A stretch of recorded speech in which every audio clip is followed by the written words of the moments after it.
degmada Qoryaale waxa ay ka mid tahay gobolka Togdheer waxaana ay qiyaas ahaan u jirtaa magaalada Burco 17 kiiloomitir waxa muddooyinkii u dambeysay ka socday degmadaasi horumar ballaaran oo ay ka qayb qaadanayeen qurba joogta u dhalatay deegaankaasi riig biyood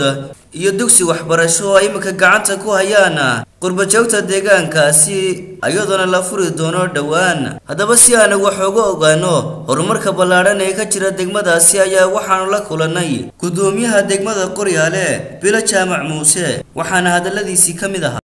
Versal TV ka siiyo waxoogaa warbixina degmada Qoryaale horumarkeedu runtii meel fiican ayuu marayaa wax badan baa u qabsoomay mooska maalin lama dhisin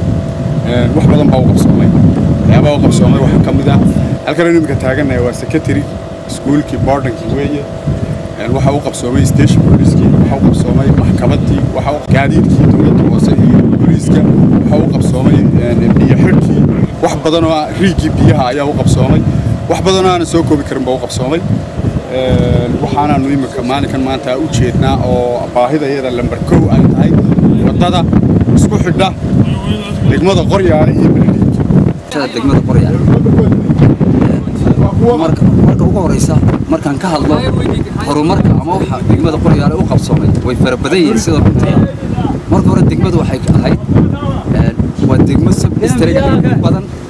sida maanta horumar ay u gaadheen weligeed bay gaadheen waxa ka hirgalay wasaaradda waxbarashada heer degmo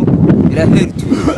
sidoo kale waxaan booqan ceelasha ku yaala degmadaasi oo waqtigaasi ahaa oo ay ka cabayeen geelashu waxaanu la kulanay dadkii waraabinayay geelashaasi waxaana hadaladoodii kamid ahaa bismillaahi rahmaani magacay waa Kiisa Jaamac Ismaaciil waxaan joogaa Qoryaale waa ceel biyood ay ka cabaan xoolaha oo man iyo dadkuba waa ceel aad u wanaagsan biyo wanaagsan geel baan ka taawanayna joogiisa aad u wanaagsan geel